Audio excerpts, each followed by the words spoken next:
कहाँ है तुम तो ठहरे परदेसी गाने वाले अल्ताफ राजा।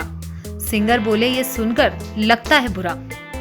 तुम तो ठहरे परदेसी आज भी लोगों की जुबान पर है। इस गाने ने अल्ताफ राजा को रातों रात स्टार बना दिया था। लोगों के बीच इसकी पॉपुलैरिटी देखते ही अल्ताफ को बॉलीवुड में एंट्री दिलवाई थी। मुंबई के मोहम्मद अली इलाके में रह रहे अल्ताफ से जब हमने संपर्क किया तो उन्होंने अपना हाल दिल बयां किया। इस दौरान अल्ताफ ये भी जिक्र करना नहीं भूले कि वे आज भी इंडस्ट्री में सक्रिय हैं, लेकिन लोग जब उनके गुम हो जाने की बात करते हैं तो ये सुनकर उन्हें दुख होता है। अपने आइकॉनिक सॉन्ग तुम तो ठहरे परदेसी से जुड़ी यादों को ताज़ा करते हुए अल्ताफ कहते हैं, कुछ कल्ट चीज़ों को बनने में वक्त लगता है। जैसे शोले बनने में वक्त लगा था, ठीक वैसे ही इस गाने को बनाने में एक लंबा अरसा लगा। मेरी हर वक्त कोशिश रही कि मैं अपने गानों को शायरी के साथ एक स्पेशल टच दूं। इस गाने में मैंने अपनी कोशिश से बढ़कर महीने वाला फैक्टर डाला था। ये अनोखी कोशिश थी और खुशी इस बात की है कि आज भी लोगों को ये कोशिश पसंद आती है।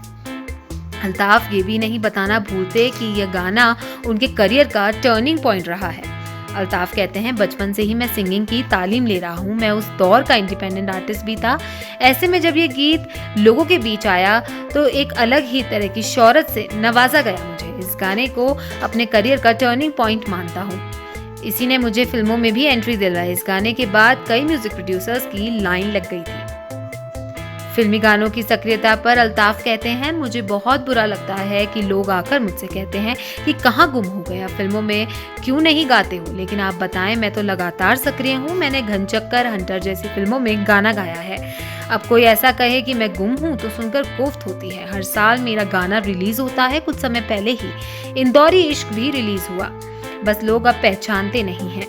गुस्से में अल्ताफ ने ये भी कह डाला कि लोग यहाँ सपना चौधरी जैसे लोगों को हाईलाइट करते हैं। सोशल मीडिया पर सपना चौधरी का जिक्र होता रहता है। आप ही बताएं उनका कौन सा गाना वर्ल्ड वाइड हिट हुआ है, फिर भी उन्हें तवज्जो दी जा रही है। तो जो हमेशा चलते हैं उनके काम को नहीं दर्शाते हैं। रोजाना नएपन के चक्कर में हमने जो म्यूजिक का हश्र कर दिया है वो तो आप देख ही रहे हैं। जब ये हाल है तो मेलोडी की तलाश में पुराने सिंगर्स को खोजते रहते हैं। म्यूजिक इंडस्ट्री के अंदर अब मोनोपोली चल रही है। अब कुछ एक लोग ही इंडस्ट्री को चला रहे हैं। रेडियो स्टेशन पर अपने गाने को हिट कराने में खर्च करते रहते हैं। ऐसे में आर्टिस्ट का ना कोई परफेक्ट फेम नजर आता है और ना ही कोई गाने का हिट समझ आता है। हमारे दौर में तो लोग कैसेट के बिकने पर पॉपुलैरिटी को आंका करते थे। अब तो सब कुछ व्यूज पर आकर टिक गया है। अब व्यूज भी खरीदे ही जाते हैं। अपनी पॉपुलैरिटी पर अल्ताफ कहते हैं, देखिए हम आर्टिस्ट के अंदर कोई जलन की भावना नहीं होती है। आज मैं 25 साल से इंडस्ट्री में हूँ और अपनी जगह पर कायम हूँ। जगह जगह शोज करता हूँ। आप जाएं पंजाब, बिहार, एमपी जैसी जगहों पर, वहाँ आज भी लोग अल्ताफ राजा और नदीम श्रवण के गाने सुनना पसंद करते हैं। कोई बेनी दयाल के गानों को नहीं सुनना चाहता। ढाबे से लेकर ट्रक, हर जगह हमारे गानों का राज है। अल्ताफ आगे कहते हैं, हम जैसे आर्टिस्ट को इनसिक्योर होने की जरूरत नहीं है, बल्कि आज के जनरेशन ज्यादा इनसिक्योर है। उनकी पॉपुलैरिटी का ज्यादा चलन नहीं चल पाता। रियलिटी शोज पर अपनी राय रखते हुए अल्ताफ राजा कहते हैं, मुझे कई बार इन शोज के लिए कॉल्स आ चुके हैं, लेकिन मैं फकीर किस्म का इंसान हूँ। मेरे लिए 12 से 15 घंटे तक बंद कर रहना मुश्किल होगा। वहाँ के तौर तरीके भी नहीं पसंद है। हम चाहें जिसे भी पसंद कर ले, लोग SMS के ज़माने में अपना ही चलाएंगे। शो के अंदर होने वाले ड्रामे और एक्टिंग का हिस्सा मैं नहीं बन पाऊंगा।